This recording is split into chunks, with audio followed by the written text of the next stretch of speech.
Hi everyone, today I'm showing you my kimchi recipe and at the same time I'll explain what's happening during fermentation and why it works. First, let's talk about the ingredients. Of course we need Napa cabbage. This one fits perfectly into my jar, which has a capacity of about 1.3 liters. Then we need salt, and it's very important to use non-iodized salt. We'll use 3% of the vegetable weight in salt, but we'll take a closer look at the exact calculation in a moment. The salt plays a crucial role.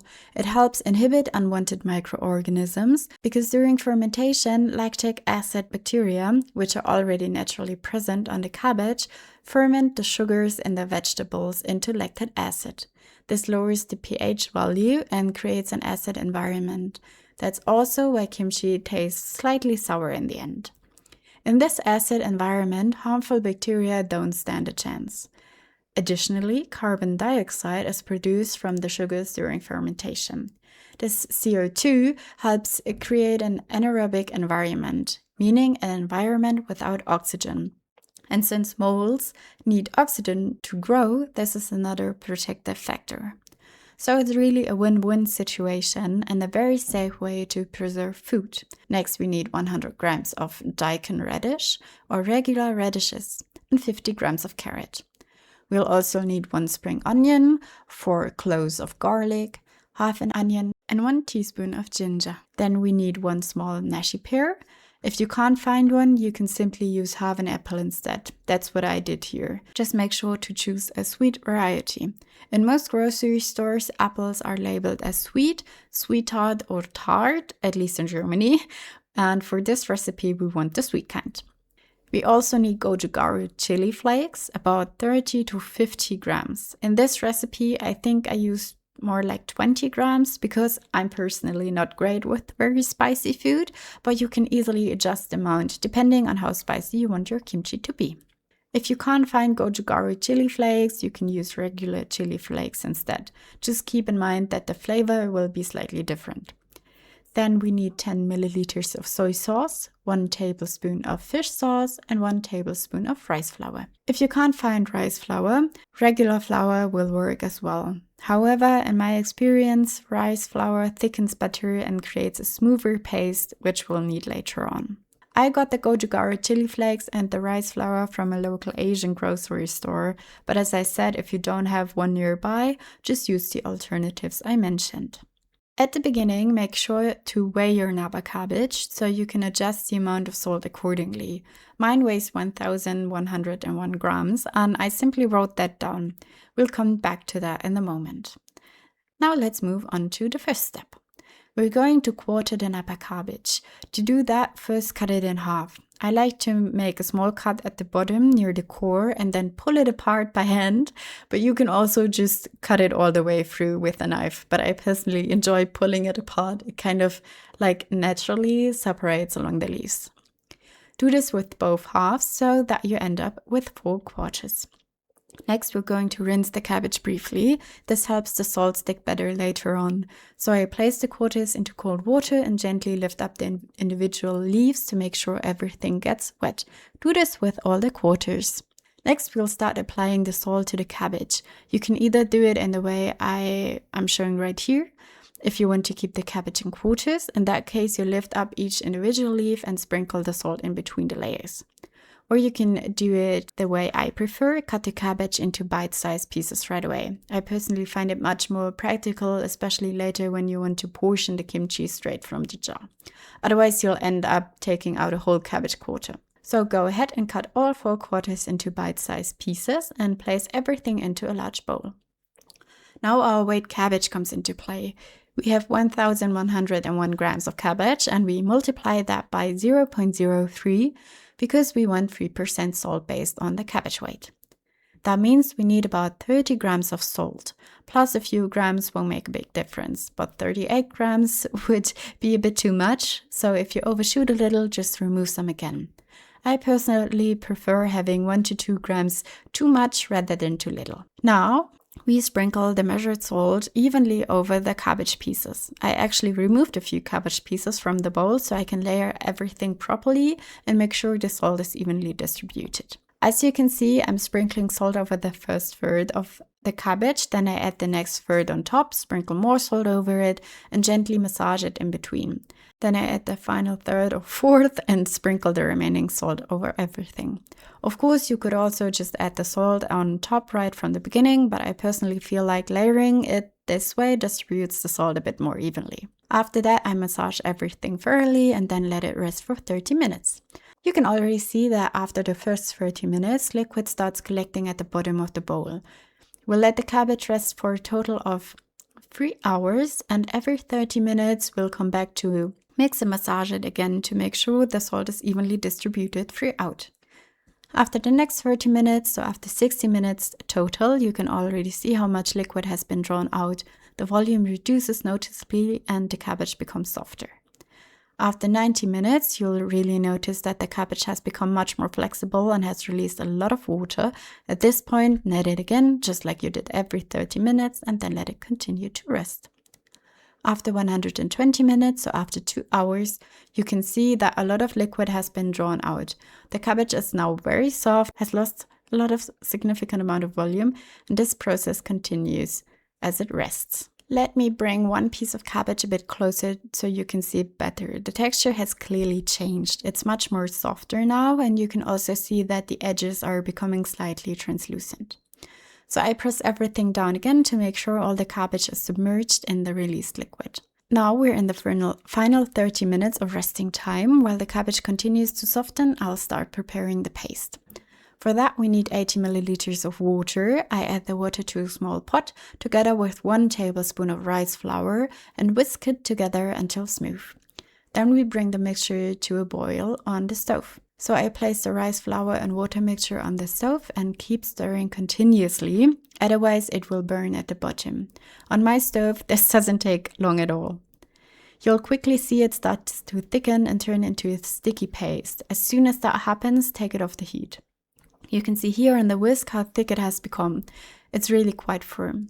Now, I transfer the paste into a large bowl. Make sure to use a large bowl because we'll be adding all the vegetables and the remaining ingredients in a moment. You'll need enough space to mix everything properly. Next, let's prepare the vegetables. We peel the carrot and cut off both ends. Then we peel the radish. For the spring onion, I cut off the root end. And this might just be a personal habit, but I like to make a small slit along the side and remove the very outer layer of the spring onion. You don't have to do this, it's just something I like to do. At the bottom, the spring onion is a bit thick for my taste, so I make a cut lengthwise before slicing it. That way the rings are halved and are not too chunky. Here I'm using a grater that creates really nice fine matchstick strips. If you don't have one like this, you can also absolutely just use a knife. Just make sure to cut everything into very thin fine strips. Since I have a grater, I'm using it. You can see the strips are really thin. We'll do the same with the carrot. It also gets shredded into thin strips. And that's your finished vegetable mix for now.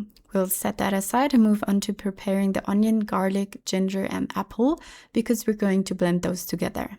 So here I have half an onion. Of course, peel it first and set it aside. Next, garlic. I cut off the hard ends. I found that garlic is actually pretty easy to peel if you make a small cut along the thinnish side of the clove. Then you can gently lift and peel the skin off with your knife. We'll do that with all the cloves. And then next for the ginger. The easiest way to peel ginger is with the spoon. See, that works really well here.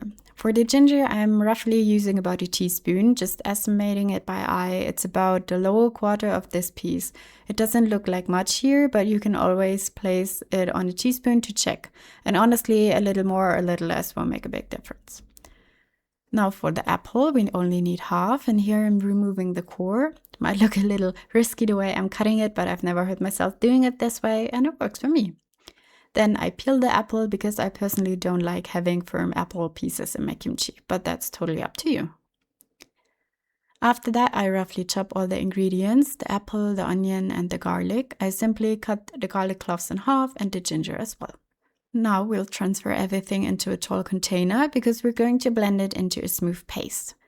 It's honestly not that easy. I actually turned off the camera while blending because somehow it always feels a bit more complicated when you're filming. But just keep blending until you get a nice, smooth, fine mixture. Now we're going to add the garlic, onion, ginger, and apple mixture to our rice flour paste. Next, we'll add the remaining liquid ingredients. First, the soy sauce. I actually have 20 milliliters on the scale here because I accidentally looked at the wrong measurement, but it should be 10. Then 1 tablespoon of fish sauce. And now the Gochugaru chili flakes. As I mentioned before, if you don't have Gochugaru, you can simply use regular chili flakes. Just adjust the amount depending on how spicy you want your kimchi to be. Next, we mix everything together into a nice smooth paste. And I really love the color in the end. It's such a beautiful bright orange, isn't it? Then we add the shredded vegetables. And that's why I mentioned before to make sure your bowl is big enough, because we mix everything thoroughly until it's well combined. By now, your cabbage should have finished its final 30 minutes of resting time. So it should have rested for about 3 hours. And now we rinse the cabbage briefly under running water, not for too long, just a quick rinse. The cabbage should taste slightly salty, not unpleasantly salty, but gently seasoned. And it should be very flexible. Now we add your freshly prepared vegetable chili paste to the cabbage and mix everything together thoroughly. If you're sensitive to chili heat, please wear gloves. It can be quite irritating and otherwise your hands might burn for half a day, which really isn't fun.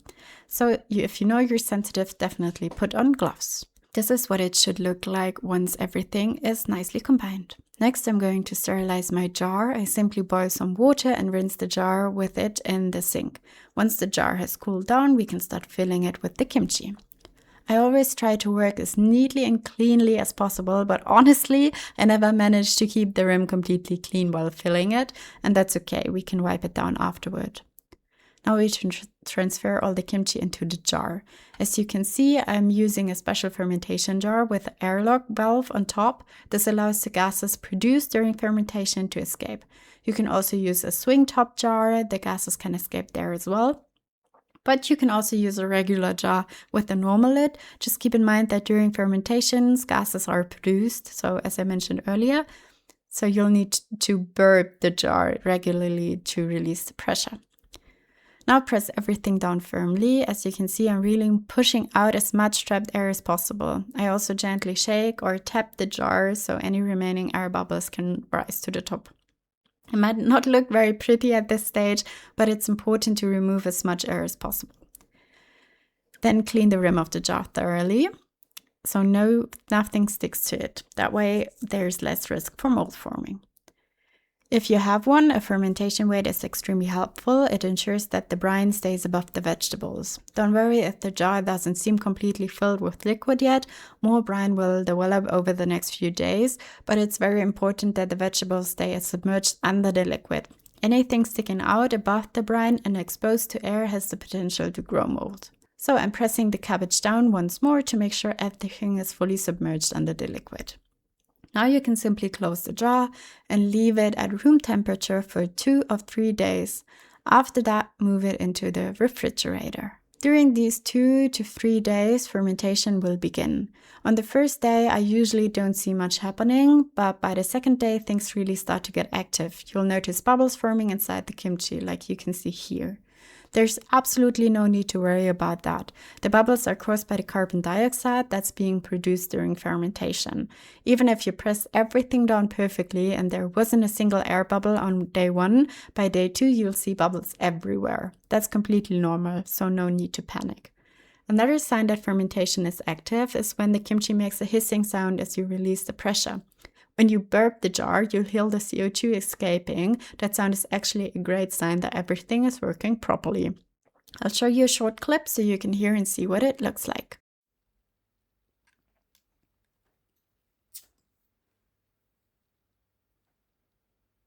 After 2 to 3 days at room temperature, you can move it to the refrigerator. It will keep there without any problems for 1 to 3 months, and often even longer than 6 months. Just make sure to trust your senses. If your kimchi smells rotten, develops mold, or shows any unusual build-up on the surface, you should discard it. Good healthy kimchi smells pleasantly sour. If fermentation is active, meaning you see bubbles forming, you hear it hiss when releasing pressure, and it smells fresh and tangy, then everything is working exactly as it should. Anything that smells musty or off should be thrown away. Personally, I like my kimchi best after about 2 to 3 weeks in the fridge. That's when the flavor is just perfect for me, but that's completely personal. You can taste it along the way and see what you prefer. During the first 2 to 3 days at room temperature, try not to open the jar unnecessarily, except to release pressure if needed. After it's in the fridge, it's totally fine to open it and taste it whenever you like. Just make sure to always use a clean fork or whatever you use when taking some out, and you shouldn't have any issues. Let me know if you try it and how you like it, and have lots of fun making your own kimchi. See you next time. Bye bye.